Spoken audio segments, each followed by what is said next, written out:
the Bliss Business Podcast, the show about empathy, connection, and consciousness in business. Today's episode is brought to you by Zero Company, your paid search, social media, and programmatic ad experts. So you're in Florence, Italy. You've been there for a month. Is this what I'm understanding? You are understanding that correctly. Yes, Stephen. I think I'm living my life wrong right now. So yeah, welcome to the show. Oh, go ahead. Yeah. Go ahead, Marisa. I was just going to say, I came to Italy because I wanted to really kind of immerse myself in more culture and get a wider perspective than just being in the continental United States. Mike knows, I shared with him when we caught up the other day, that I've been living in Hawaii for the last 5 years, and that has had a really profound effect on my practice. So yeah, that traveling piece is all it's cracked up to be, is what I would say. I'm trying to figure out a way to work at least a month a year somewhere else, just work remotely and just live in that culture. So yeah, I think you're doing it right. So anyway, welcome everyone to the show. I'm Steven Sakash here again with Mike Lusky. Today, we're diving into a leadership approach that's gaining momentum in today's evolving business landscape. Thank goodness. Warm leadership. Unlike traditional leadership rooted in rules and control, warm leadership is about presence, resonance, creating conditions where greatness can naturally emerge. We're going to dive into this. I'm excited for this one. Mike, introduce our guest. Absolutely, Stephen, and I'm super fired up about it as well. We have a great guest with us today. Not only is she an incredible leader herself, former colleague of mine as well. So our guest today is Marisa Valente. She's an executive coach, and she's also the founder of the Center for Modern Workforce Strategy. Marisa's also pioneered a way in redefining leadership through warmth, presence, and human connection, which we know our audience loves to hear about.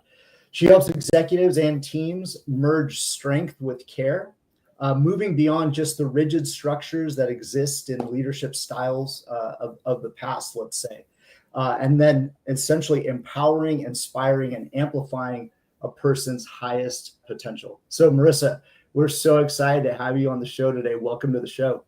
Thank you so much for having me. It's really an honor to be with you both. And maybe to kick us off, Marisa, let's just start off with a little bit. Steve mentioned, warm leadership in his intro. Can you share with us a little bit about warm leadership? What it means to you, and how it differs perhaps from some of the traditional leadership models that are out there. Yeah, warm leadership is this notion, and I think Stephen used this in the intro, and I'll just say it again for simplicity. It's merging power with deep care. So much of our business paradigm, dating back to the Industrial Revolution, is about really kind of using power in a very sort of strong and sort of traditionally masculine way to drive results. And where we are in the development of our culture, as well as thinking about human evolution writ large, we need a different strategy. We're not about creating widgets anymore. We're about facilitating creative potential. And in order for that creative potential to really be achieved, there needs to be a warmth that allows the sort of hardness of where we came from to literally melt away and reveal what is left. So there's much to say about warm leadership.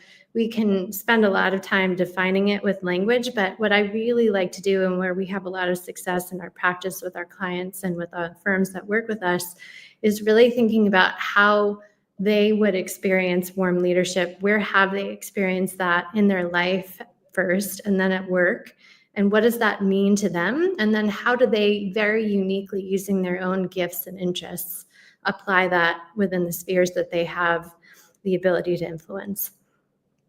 Yeah, I think when you read about where the future of business is going, and particularly this topic, however they describe it, it's really about leadership. It's not about control as much as it is curation, or even, I think I've heard the term holding space in a way, if that makes sense for people. Can you talk about how we're shifting from leadership that's rooted in rules and routine, and to one that's more about catalyzing this catalyzing human potential as leaders. Yeah, absolutely. It's this notion of revealing what's already there, right? We're not building widgets anymore. That's the really big sort of mindset shift that we're wrapping our heads around. And I think everybody understands that intellectually, but in practice, it's really hard to move away from that. We're so used to doing things where there's an outcome that we can touch. And we see that in the language that we use around ROI. It's a question that I get a lot when I'm selling my services. Well, what's the ROI on coaching? And there is certainly very sort of compelling data around that. But I would suggest that really powerful coaching is not measurable. You can only really feel it and see it and sense it. And it's not necessarily something that you can throw into an Excel spreadsheet and really count. And that's how you know that it's working. It's this notion of revealing and sort of figuring out, well, okay, we've revealed something about this person or capability, or I think you just said that you launched your AI CMO just the other day. And what is that going to do for your company? I'm sure you have goals and ideals and objectives. And I'm imagining, and you tell me, you're waiting to see what happens. You have all these notions about what it's going to be, but you actually don't know. Just like if you were to have a baby and the baby is born and you have these ideas of what they may be or what it's like to be a parent, but you can never actually really know until you're in that moment and the next moment and the next moment. It keeps being revealed to you. It isn't actually something that you can define or demand. And that's what makes it really rich and meaningful. I'd love to hear from you, Mike or Steve. What does this mean to you, or how have you seen it realized in your work in the last little while? Yeah, I guess I'll jump in there. First for me, I think coming from traditional organizations, you sometimes think of this empathy or this warmth as being this feel good type of thing, right? And it's just more of a concept. But I actually really have come to believe that somebody who's really mild and somebody who is empathetic is actually very strong, right? They have a lot of confidence in their approach and in their skill set. And I think, they are there, thinking like, hey, the group is stronger than the individual, right? And so for me, it's totally, flipped. Plus, when you talk about ROI, the statistics are out there that the companies that are more empathetic, that have a warmth within their culture, outperform other companies that don't. So, for me, I think it's really the change in that shift, that you don't have to be this command and control intolerant individual. Yeah, and I think also to answer that question, I mean, yeah, just following on what Mike said, yeah, I think there is sort of ROI and things like retention and stuff like that, and if companies were able to do, their own sort of gross, domestic happiness, study or something, they'd probably find that taking that sort of leadership approach, and they'll see ROIs in those kind of numbers if they tested it. But as far as our AI Chief Marketing Officer launch, what I've kind of noticed over the years, and we notice in the demo when we've demoed it to people, but just with us interacting with clients, is whenever I've had a discussion and really getting down to their higher purpose or the deep meaning behind what they do, that's when I see the light bulb really kind of go off on them. Maybe they haven't articulated it themselves exactly, but then when I mention it, you just see them light up and they're like, exactly, and you see the energy just come forward from that. And when we went through the demo in our product and we get to this, we have a purpose builder section there that takes a whole bunch of different ways of coming to articulate a purpose for the company. And when we're with business leaders showing them that, we get that same response a lot of times. They're like, oh, that's it. Oh, this one's perfect. I just want to make a small tweak here, whatever. But you see them kind of light up and you see the energy behind that. And I think that really is one of those key elements to curating the kind of space you want in your business, right? Is where you're all able to articulate that higher purpose to some extent, or at least see it in your work. Totally. I think that resonates a lot. You want to be able to articulate it or at least see it. I think of the notion of if you're listening to a great piece of music and you end up getting goosebumps on your arm, it's called frisson, right? You can't really measure that, but you know it. And then there are other people in the room who also have that feeling when they've heard the music, or you're at a concert or something like that. That isn't measurable, but you feel that. And if there's resonance, a lot of other people will have the same feeling, and then that creates the measurable sort of impact. It's really hard to sort of wrap one's head around what that is, because there's no kind of thing that you can hold in your hand and say, it's this, but everybody knows it. When they see it, when they feel it, there's no arguing it. And I think that sort of notion, if that's our bogey, if that's the big get, and we're working with clients or individuals who have really linear sort of preferences in terms of thinking and seeing, it's a big bridge, but it's definitely worth bridging. And it's a really interesting conversation to start with. What does warmth mean for you? When was the last time that you felt it in your life? I would welcome that question, you to answer that question, if that's something that you'd like to discuss.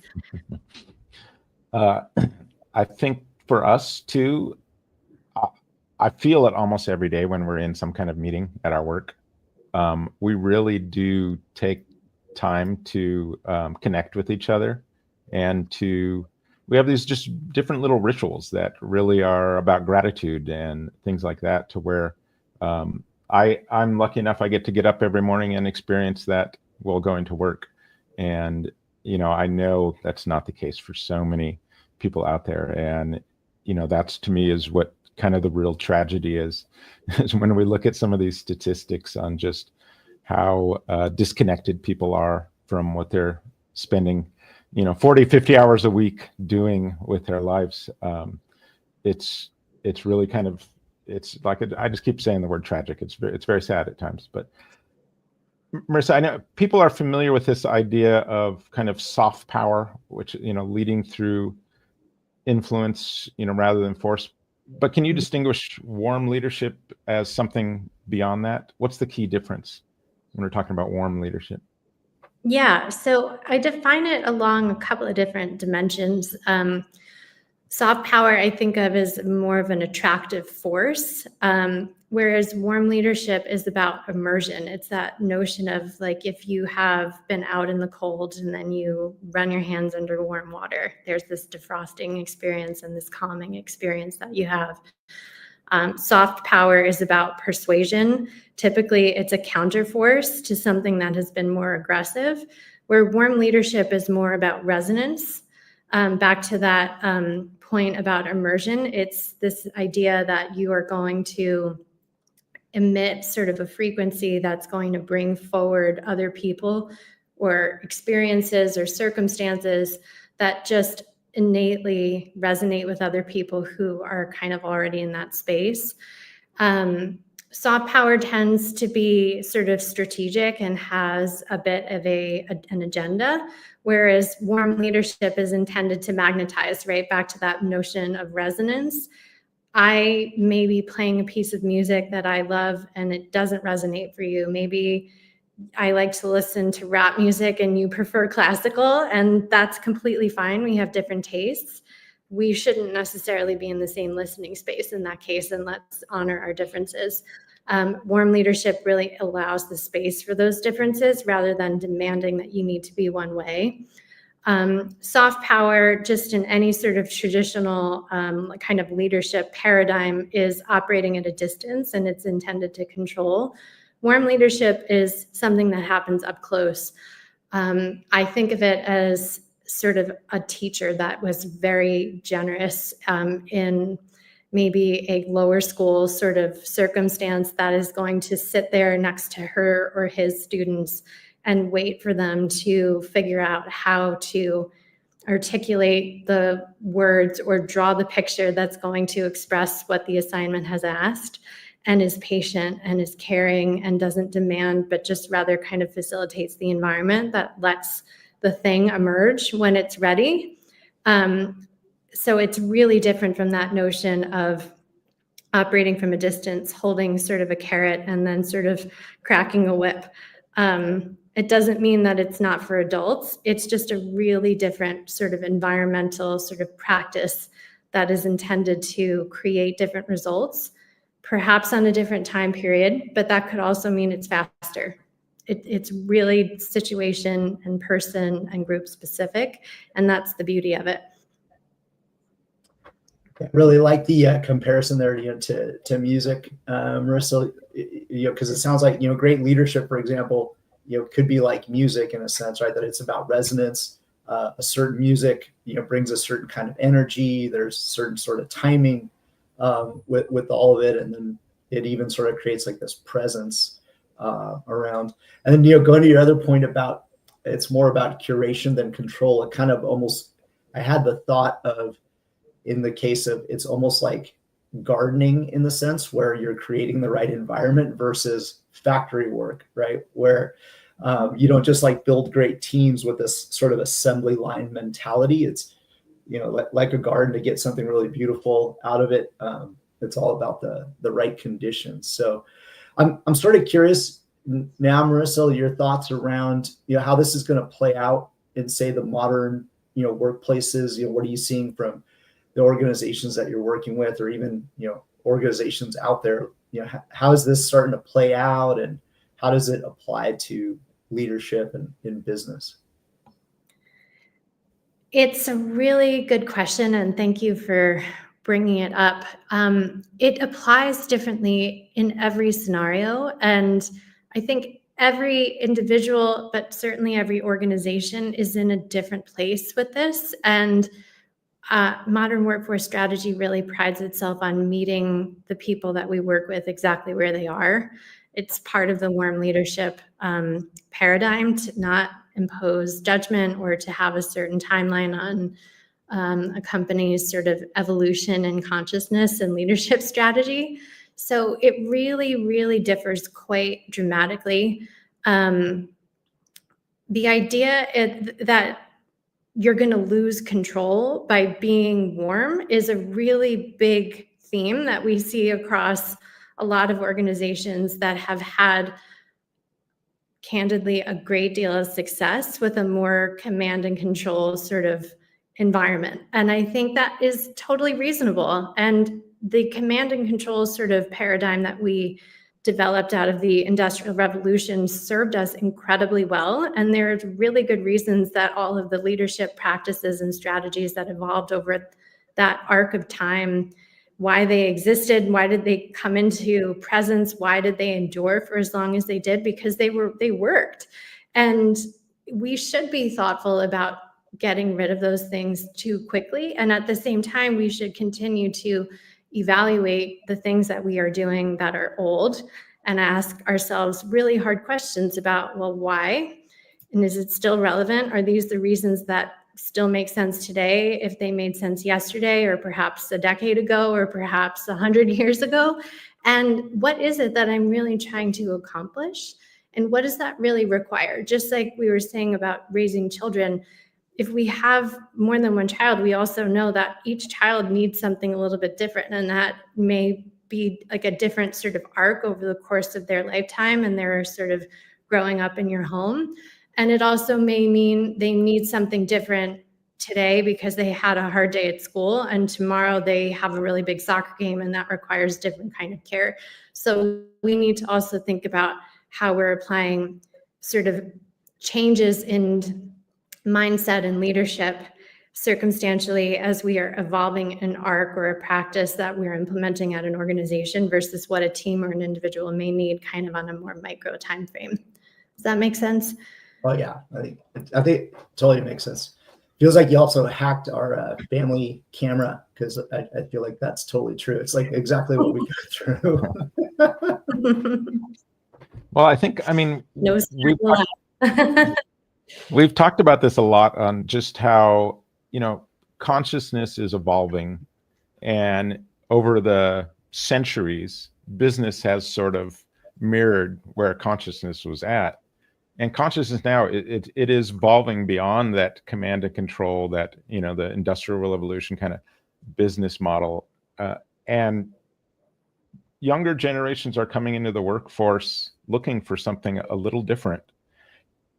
And if you aren't adapting with that, this is where you're going to kind of lose engagement or lose the best prospect employees, right? Can you share a little bit about how we see some of the results with this approach as we're evolving? Yeah, that's a really good point, that the workforce that is kind of coming online now is a different generation. I'm considered a sort of older millennial. The Generation Xers who came before me and the baby boomers before them had a really different sense of what, I'll use the word apprenticeship, really meant and means, and then how they did it for the people who are coming up behind them.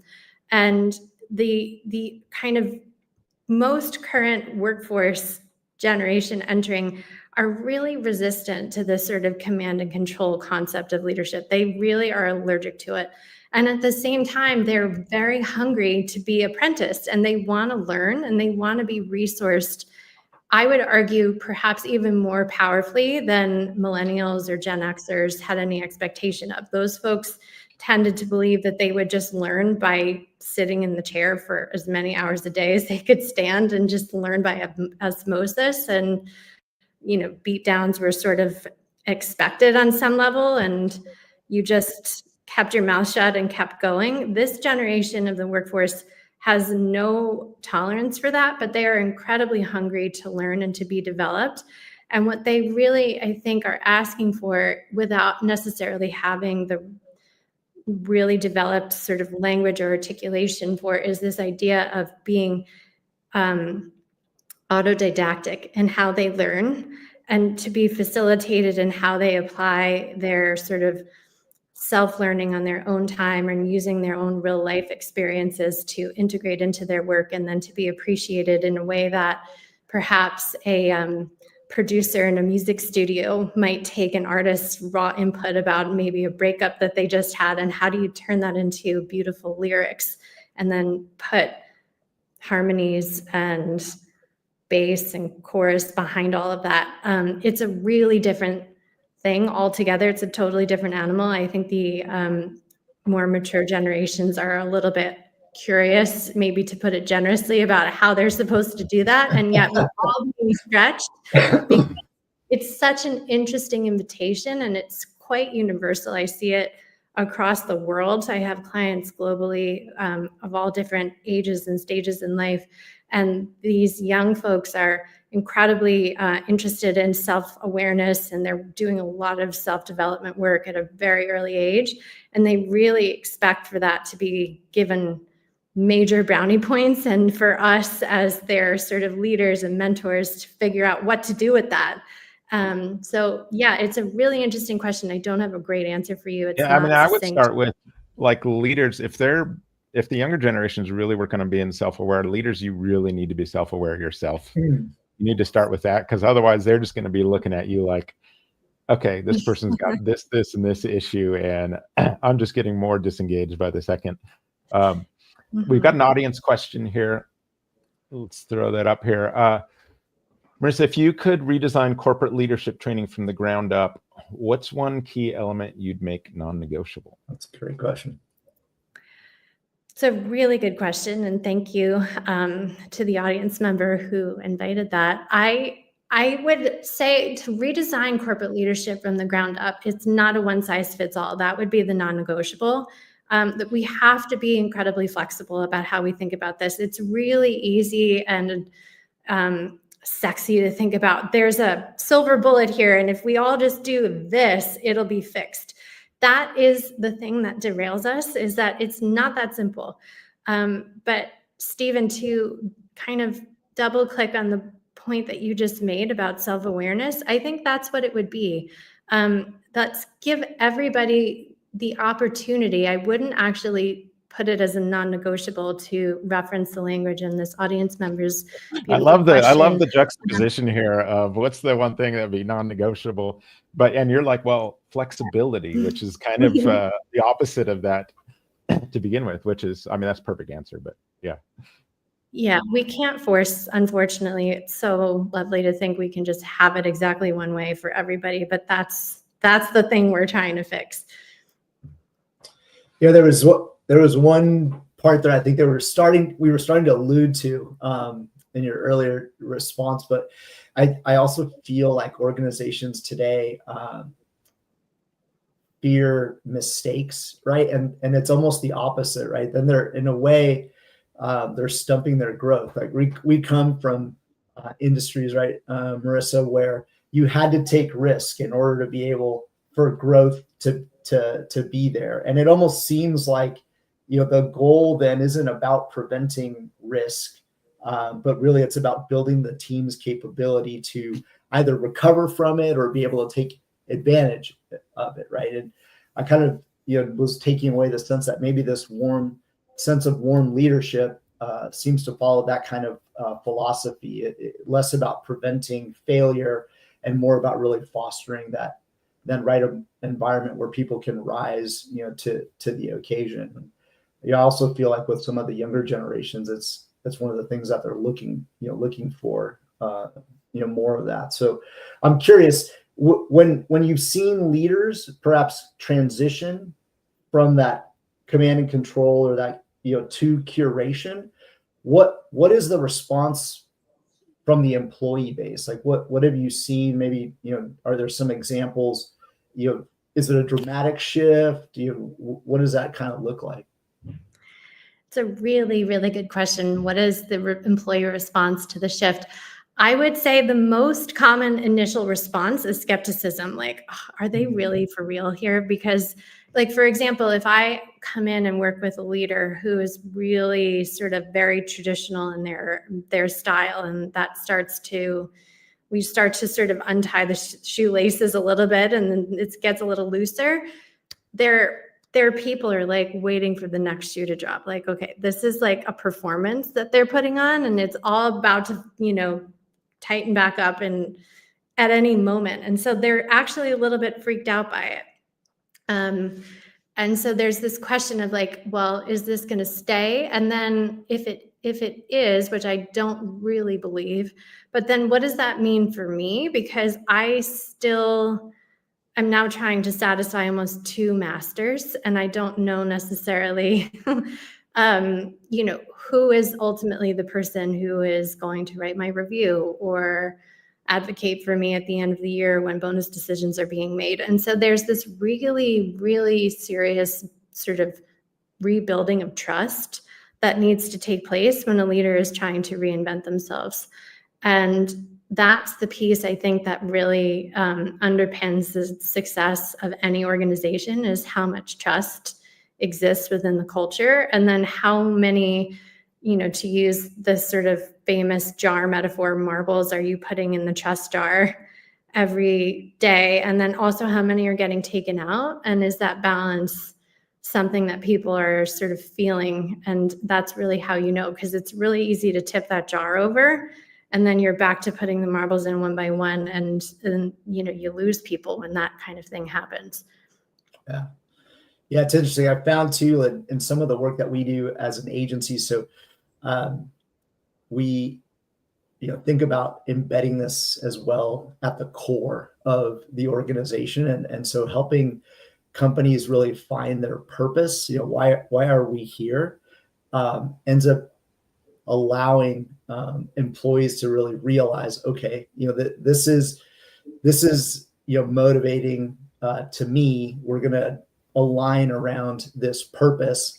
And so it ends up not being just fake or performative empathy, as we've sort of come to know it, but having that having that purpose in the core of the organization, I think really helps a lot of individuals, both externally, like target audiences or audiences, and then as well as the employee base, right? Because it's something that they can really rally around, and then it becomes a thread woven into the fabric of the culture of the organization. So I would say, for those companies that can dive deeper into their purpose and then align with it, at that point, it's not about, you're not really faking it at that point.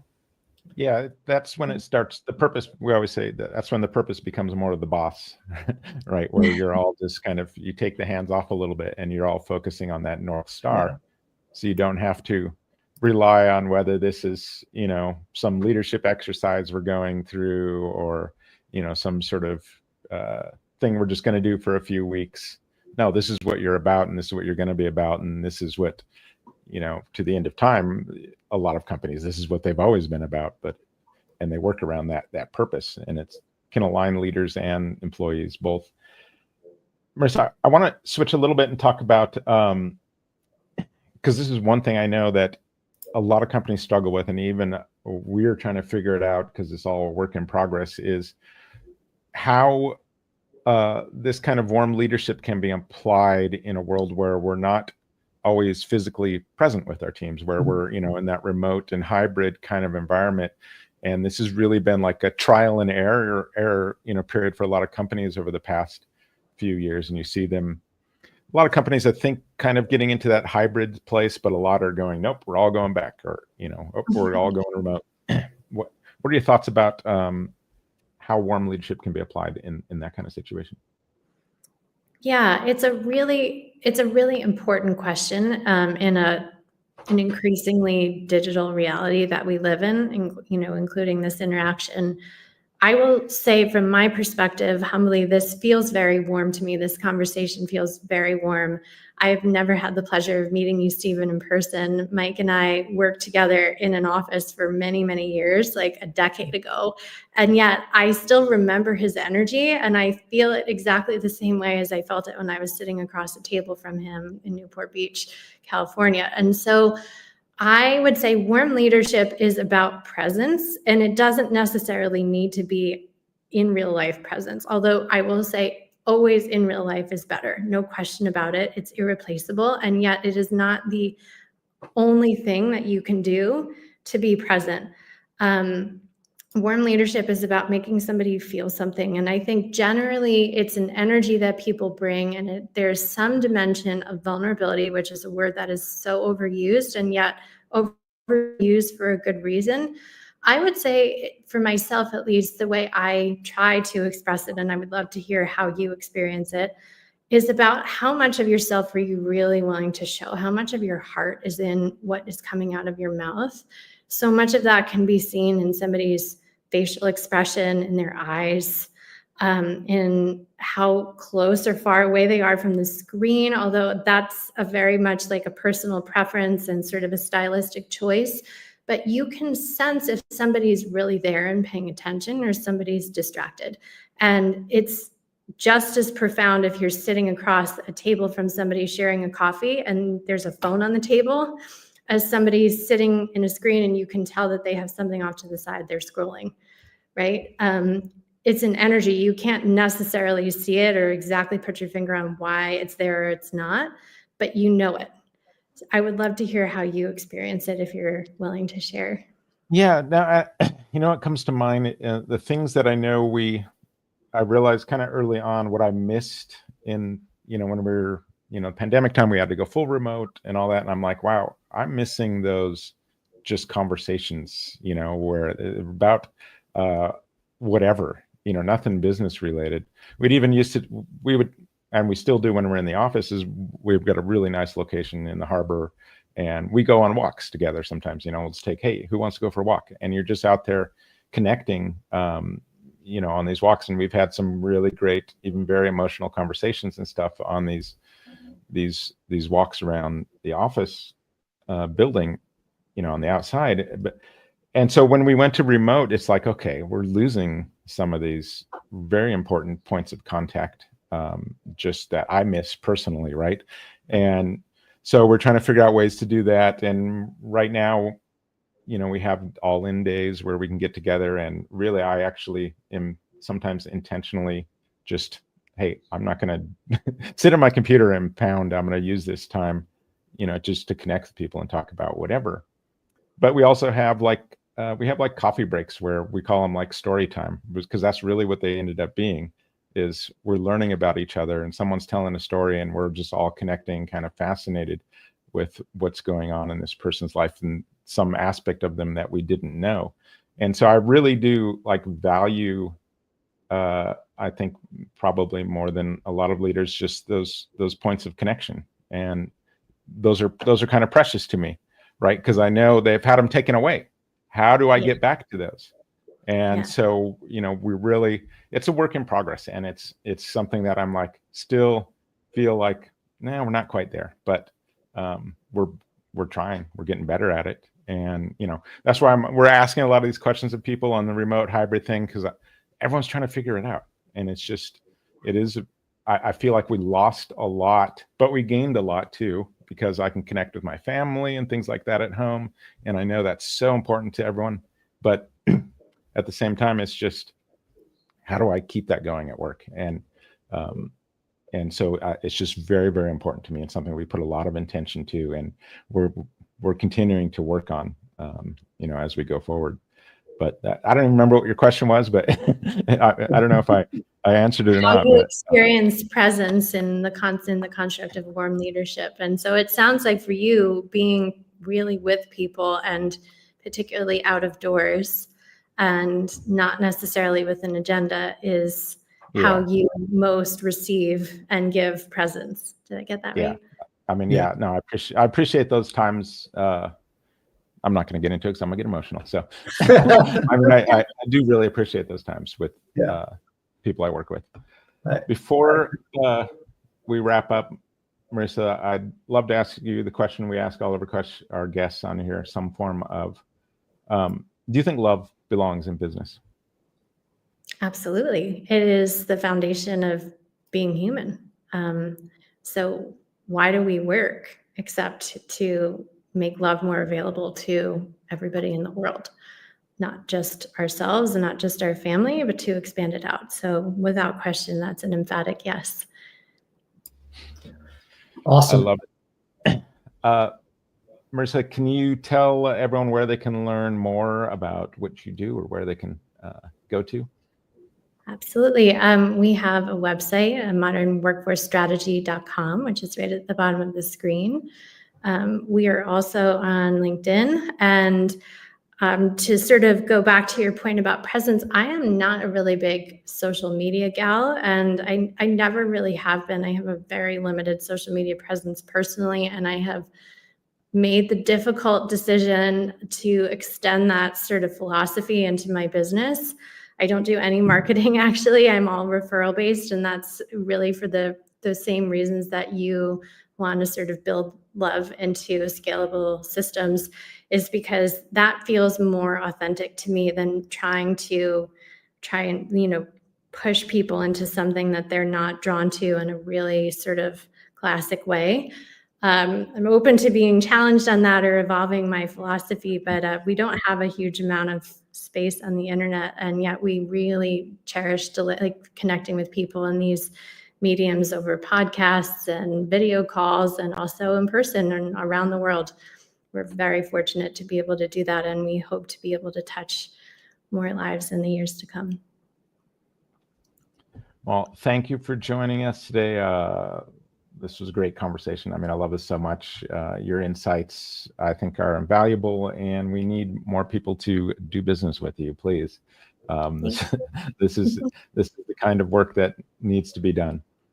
To our listeners, thank you for joining us on another episode of the Bliss Business Podcast. Be sure to subscribe for more conversations with leaders who are shaping the future of business. We'll see you next time. Thank you so much for having me, and to the audience as well.